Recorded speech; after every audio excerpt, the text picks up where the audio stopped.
Okay, yeah, I'm Christoph. I'm the pitch doctor, so I'm a startup person, as you can maybe tell from how I look.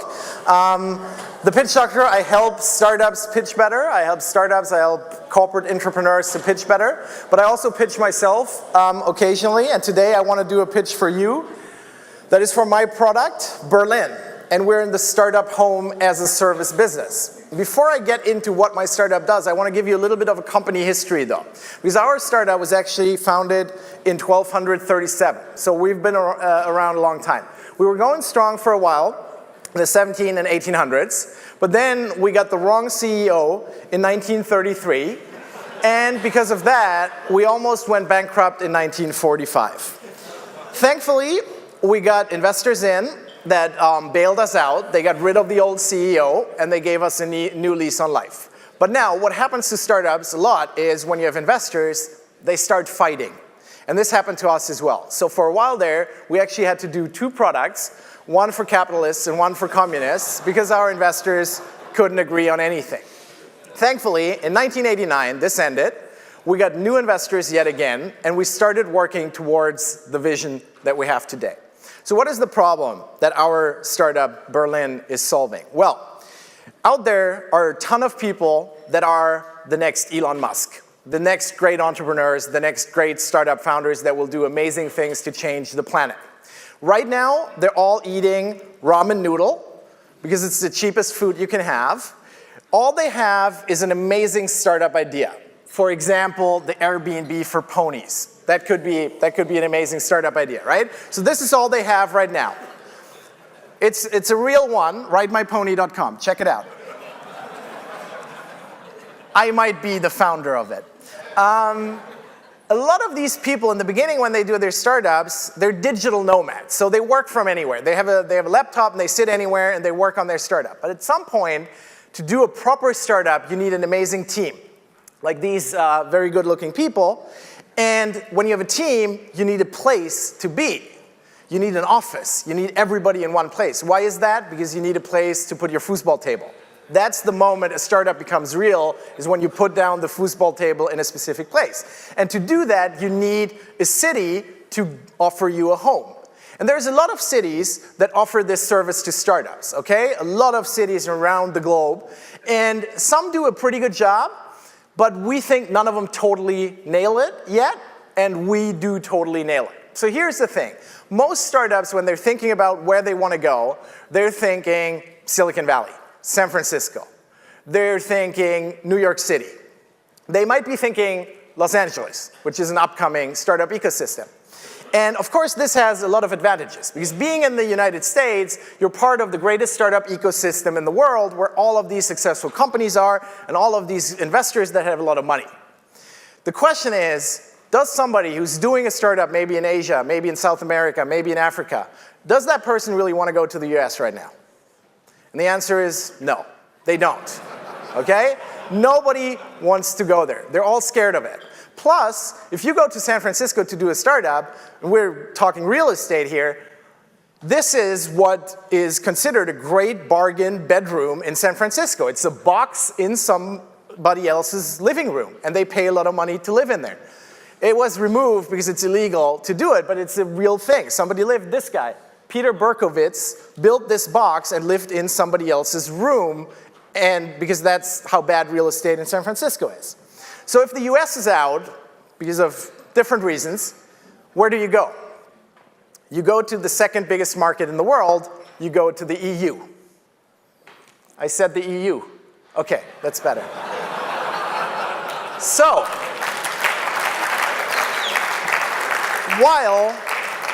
while a couple of years ago, when people were thinking Europe, London might have been an option to do a startup or any sort of office. Today, that's not the case anymore. Although with Brexit, actually rents might get cheaper in London soon because all the people with good jobs are going to leave, et cetera, et cetera. So that might be an opportunity, but London is not really where a startup wants to go. So where else could a startup go? How about Barcelona?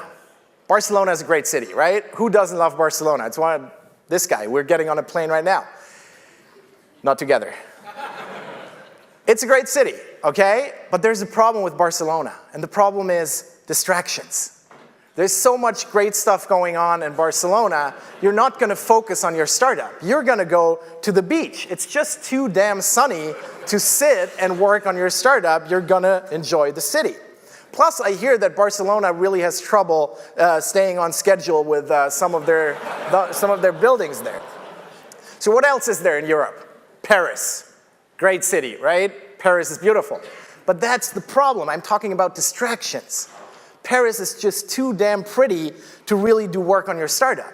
You're not going to spend your time coding on your startup. You're going to walk around Montmartre and you're going to enjoy life. But that's not going to work for you. Plus, I'm not sure the architecture, it's a little weird, right? I wouldn't, like, who wants to live in that? Anyway, how about Zurich? Zurich is a nice little city. Unfortunately, in Zurich, there's good jobs. So people don't have to work for your shitty little startup. They can actually work in a bank and make a lot of money. So it's really hard to hire people in Zurich. And talking about real estate in Zurich, the only place you can afford there is so tiny you can't even put your Bitcoin in there, right? So how about Stockholm? Stockholm is also one of my favorite cities in Europe. Unfortunately, again, distractions. Swedish people. Any Swedish people in the room? Swedish people, one back there, Swedish people are just too damn sexy. You're going to be distracted all the time, right? You're not going to focus on your startup. And while I have no problems with the apartments in Sweden, there is problems with what's in the apartments in Sweden, right? No offense, Ingmar. Rest in peace, okay? Okay, another city, how about Rome? One of my favorite cities in the world. It's amazing, right? But unfortunately, distractions. It's just too yummy. When's the last time you did great work after having this for lunch? Never, right? Plus, in Italy, really bad for founders, there's a ton of pressure to dress up and look amazing every day because this is how they walk around, right? If I'm a startup founder, I don't even want to shower in the morning. I want to go straight into my startup. So that's not working. And talking about real estate in Italy, I hear a lot of their stuff is really, really in bad shape, okay? Amsterdam, also a nice city. But talking about distractions, yeah, it's actually not, oh, now it's working. Okay. But you got the gist of it before. It's good. And also, who wants to be seasick all the time in their apartment? Not a good idea. But don't worry. All of these cities, they don't totally nail it. We totally nail it. Berlin. That's what you need to do your startup. Berlin, startup home as a service. Berlin, where dressing up is not a problem. Berlin, where too pretty is not a problem. Where too sunny definitely is not a problem. And where, trust me, you just had an amazing lunch, but where too yummy also is not a problem. And Berlin, where too sexy also is not a problem. We have a beta version out right now, okay? We still have a lot of work to do in the front end. It's a little rough, but we have a strong product vision, and it's going to be amazing. In Berlin, there are definitely no good jobs, okay? Actually, our former mayor coined the phrase poor but sexy, and it's been the motto of the city ever since. So no good jobs, people have to come work at your shitty little startup. Talking about real estate, Berlin is great. There's lots of Altbau still available at decent prices. There is nice little lofts that people are building now. If you're looking more for a project, then there's something like this as well available. Has been for a couple of years, nobody wants it. And also, when we build stuff, it's always on time and on budget. That's really important for us. To make sure you can really focus on your startup, we surrounded Berlin by this. We call it Brandenburg, and there is no way you're going there on the weekend. You're spending your time, as you should, working hard on your startup. If you need a little bit of a break in between, we have the best nightclubs in the world for that. Berlin has always been a very creative city, okay?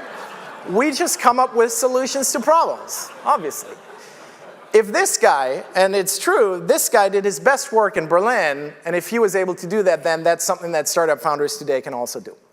Also, location.